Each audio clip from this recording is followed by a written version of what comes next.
The greatness of the human personality begins at the hour of birth. Maria Montessori, born to Alessandro Montessori and Renil Stepani, August 31st, 1870, in Charival, Italy, changed education. Her own education was anything but typical. Beginning school at 5, she completed primary school, which at the time was the end of most women's educational career.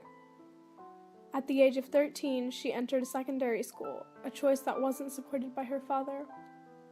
She continued her education, deciding that she wanted to study engineering, a rare choice for women at that time.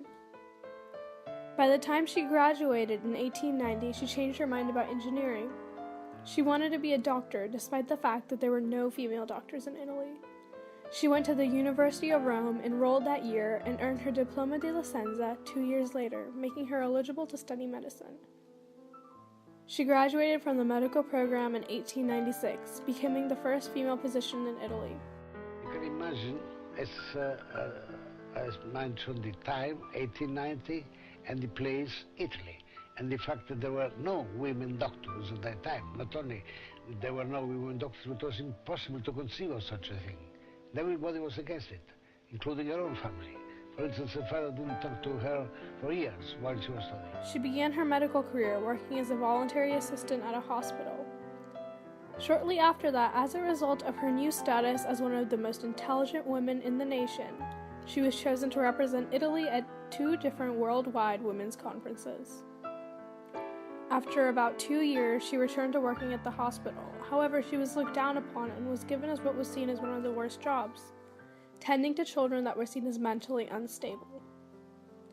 Working with these mentally unstable children is what led to her returning to the University of Rome, studying the mind as opposed to what she had done before, the body. She completed this, and in 1904, she was hired as a professor of anthropology at the University of Rome. After 2 years, she left the job, deciding to work with 60 disabled students of working-class families. Here, she developed all of her educational methods that were so successful they enabled learning disabled students to pass exams made for children without disabilities.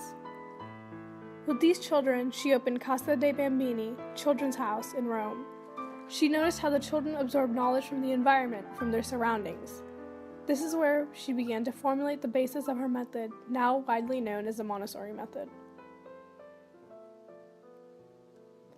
The Montessori method of education was created by Dr. Maria Montessori, who is a scientist and observer of children. She developed this method of education by creating materials, giving presentations, and then making extensive observations of children's work to refine the various lessons.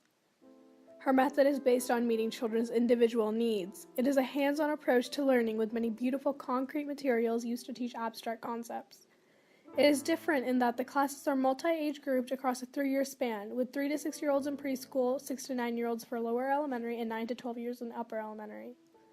This allows for not just the teacher to assist in learning, but the older teacher mentor and teach the younger children what they know. It is a unique method that has stood the test of time since the early 1900s. As word about her method began to spread across the world, she was invited to the United States in 1912. In 1913, she met with Alexander Graham Bell and his wife, when she visited the United States for the first time. Together, they founded the Montessori Educational Association in Washington, D.C. Other famous Americans began to support her method as well. They included Thomas Edison and Helen Keller. In 1929, she opened the Association Montessori Internationale in Amsterdam. In 1938, the Montessori Training Center in Laren, Netherlands. In 1947, she founded the Montessori Center in London. During World War II, she left Europe and went to India as a result of her opposition to Mussolini's fascism. All throughout her life, she did work on peace, believing that the only way of achieving true peace was through education. By the time of her death, on May 6, 1952, she had published over 10 books and had been nominated for 3 Nobel Peace Prizes. A leader is chosen and is obeyed, and a strong group is formed.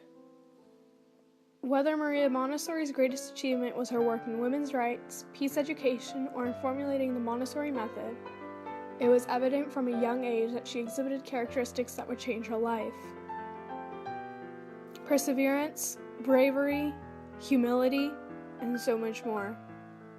These traits can be seen when she went against her father's wishes and continued her education, when she didn't let the segregation that she was being faced with for being a woman studying as a doctor keep her from achieving her goals, when even after her method had gained international recognition, she still believed that she could improve it and asked for help from students and teachers all across the world.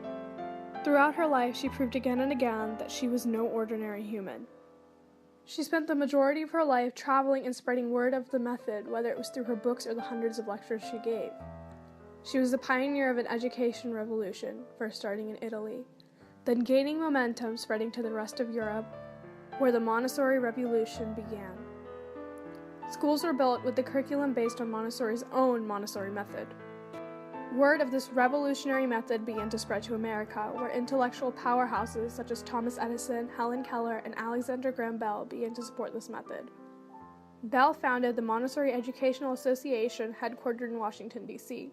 In 1912, the first Montessori school in America was set up. Montessori began to give lectures on her method, resulting in more and more teachers using these methods in their classrooms. She was invited to America in 1912, and in 1915 she spoke at Carnegie Hall, which sparked even more interest in the Montessori method. During her time in America, she also visited South America, spreading the Montessori method to Brazil and other Latin American countries. However, what created the most talk about the Montessori method was not a lecture or Montessori's visit to a country. In 1915, over 18 million people visited the 10-month Panama Pacific International Exposition, an international fair featuring exhibits from some of the most influential people from all over the world. Present here was a Ford assembly line that created a car in under 10 minutes, a telephone that could connect people over 3,000 miles away, and, most impressive, an exhibit of a glass classroom. This glass classroom was the work of Maria Montessori. It was a Montessori classroom with 30 young children that went to school there for 4 months.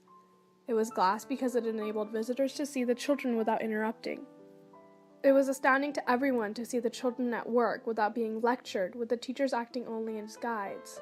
Every day until the fair ended, there was always a crowd around the glass classroom, with people coming in early daily just to get a good view of the children.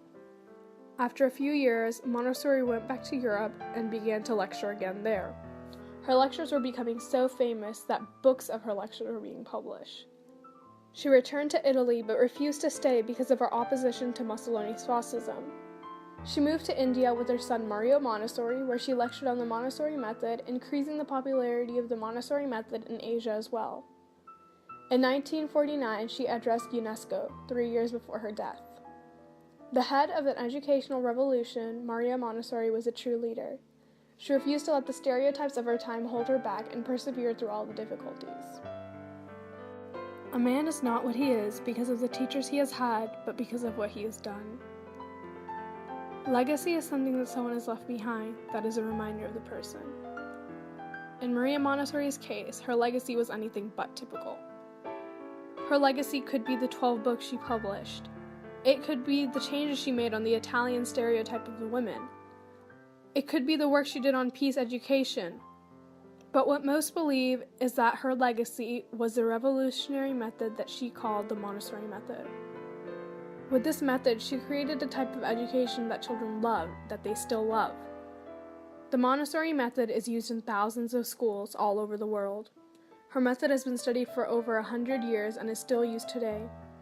Throughout the 82 years of her life, Maria Montessori stood against the gender stereotypes that were forced upon her, worked for peace, women's rights, and created an incredibly effective method of education. In the 62 years since her death, this method has spread all across the world and has been used in thousands of schools. Whether it's the result of the 20,000 schools based on Montessori's method, or the 12 books Montessori wrote that have sold millions of copies and have been translated into hundreds of languages, she was one of the most important figures of the late 19th and early 20th century. Maria Montessori. Scientist, free thinker, orator, educational visionary, and the leader of an education revolution.